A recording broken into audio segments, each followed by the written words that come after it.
La defensa de la fe en tiempos de apostasía. Nos encontramos en tiempos difíciles, hermanos, en donde impera mucha confusión espiritual. Pareciera que estamos viviendo los tiempos profetizados por San Pablo en 2 de Tesalonicenses 2. La apostasía que desembocará en la manifestación pública del anticristo, a quien San Pablo llama el hombre del pecado, el inicuo. La Madre de Dios ha aparecido muchas veces en la humanidad, ha dejado muchos mensajes proféticos. Y es verdad que nosotros no estamos obligados a aceptar ninguna aparición privada, pero no podemos olvidar lo que dice San Pablo en 1 de Tesalonicenses 5, 20-21. No desprecien las profecías, examínenlo todo y quédense con lo bueno. Por otro lado, es bueno recordar que el Papa Pablo VI autorizó en 1966 que las publicaciones sobre nuevas apariciones, profecías y milagros sean difundidas y leídas sin el permiso expreso de la Iglesia, con tal de que no contengan nada contrario a la fe y a la moral. De esta manera podemos comenzar citando al Papa León XIII, el cual tuvo una visión en la que vio a Satanás pedir el permiso para intentar destruir a la Iglesia de Cristo, y había recibido el permiso para este intento. Luego de esta visión, el Papa compuso la oración a San Miguel Arcángel, la que hizo decir luego de cada misa. Es verdad que Satanás no podrá jamás destruir a la Iglesia de Cristo, porque Cristo prometió que su Iglesia duraría hasta el fin del mundo y que el mal no prevalecería jamás contra ella. Pero lo cierto es que permiso ha recibido Satanás para zarandearla. Igual que aquella vez que leemos en los Evangelios, Satanás pidió permiso para zarandear a los apóstoles. Ya entrando en un tema confuso y polémico sobre las profecías, la Virgen María pidió que el tercer secreto de Fátima fuera revelado a más tardar en el 1960, a lo que se negó el Papa Juan XXIII. A la pregunta a Lucía de por qué debía ser revelado en el 1960, ésta le contestó, porque entonces todo se vería más claro. Bueno, la Iglesia reveló el tercer secreto de Fátima en el año 2000, pero hay cosas que no cuadran, pues la Iglesia afirmó que el tercer secreto de Fátima se refería al atentado que sufrió el Papa Juan Pablo II el 13 de mayo del 1981.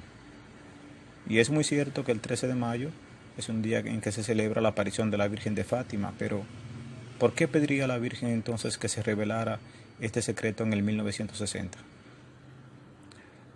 Lo revelado por la Iglesia del tercer secreto de Fátima narra una visión de un papa huyendo en una ciudad en ruinas, orando por los cadáveres que va encontrando a su paso, y al final es asesinado, junto con él mueren obispos, sacerdotes, laicos. Algo muy similar a esto nos lo narra también Don Bosco, al decir que vio un papa huyendo en una ciudad en ruinas, pasando por cadáveres. Pero también esta visión la tuvo el Papa San Pío X. Él dijo: yo vi a uno de mis sucesores huir por encima de los cuerpos de sus hermanos. Él tomará refugio disfrazado en algún lugar, y después de un corto retiro, él morirá una muerte cruel. Cuando el Papa San Juan Pablo II sufrió el atentado, ni la ciudad estaba en ruinas, ni estaba pasando por entre los cadáveres de sus hermanos, ni fue asesinado.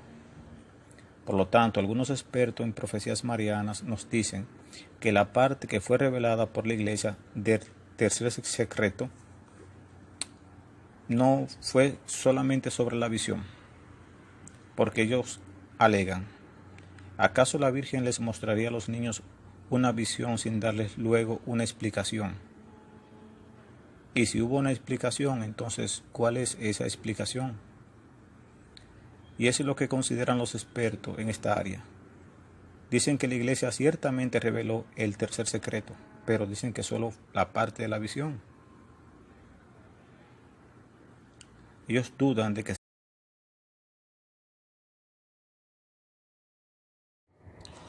En esta segunda parte trataremos ¿Por qué la Virgen María querría que se revelara el secreto, el tercer secreto de Fátima, en el 1960? ¿Cuáles cosas ocurrieron por allá en esa época?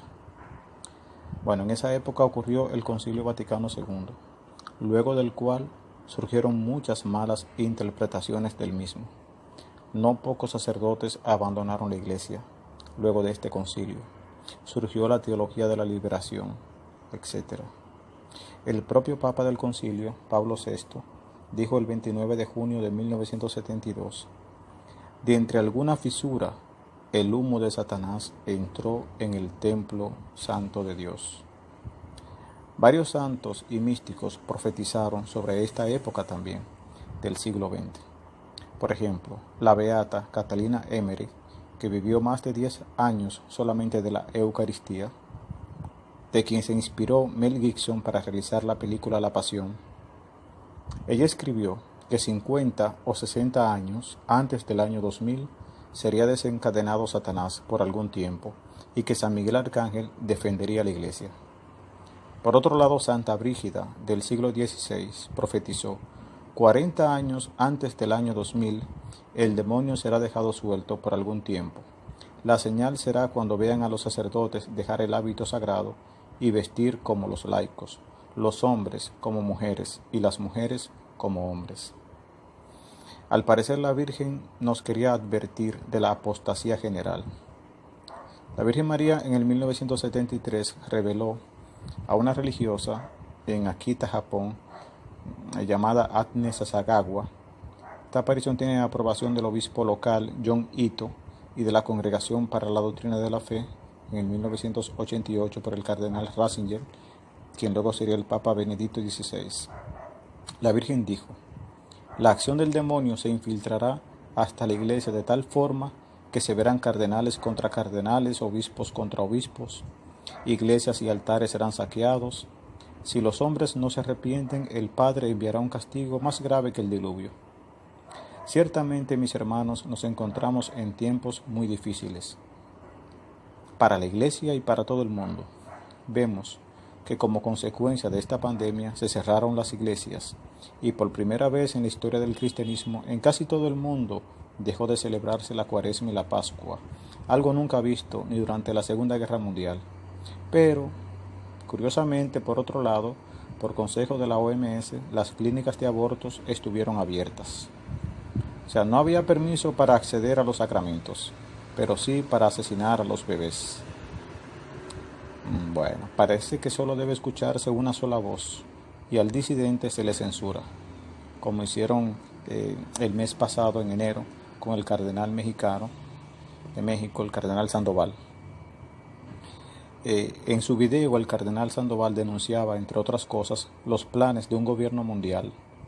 Denunciaba que pareciera que algunos gobiernos estuvieran aprovechando de esta pandemia porque de alguna manera con las cuarentenas que quiebran las economías y como resultado los pobres quedan más pobres y los ricos más ricos y el virus nunca se irá.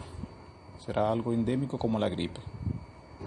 Por otro lado, se han violado derechos fundamentales como la libertad de culto. Entonces, más que de salud, pareciera algo de control. Y esto del nuevo orden mundial o gobierno mundial, lo que es lo mismo, serían lo que dictan a cada gobierno qué hacer y qué permitir hacer. De manera que los gobiernos serían como los títeres de esto que serían como las élites, los que gobiernan a todos. Y esto es lo que sería como el gobierno mundial. Y esto tiene relación con la revelación pública de las Escrituras y también con las revelaciones privadas. Entonces, se trataría del cumplimiento de las profecías de las que habla San Pablo, no solo sobre la apostasía, sino sobre el anticristo. Los dos signos que según San Pablo en 2 de Tesalonicenses 2 deben preceder a la venida de Cristo, al cual sea todo el honor y la gloria por los siglos de los siglos. Amén. Y que viva Cristo Rey.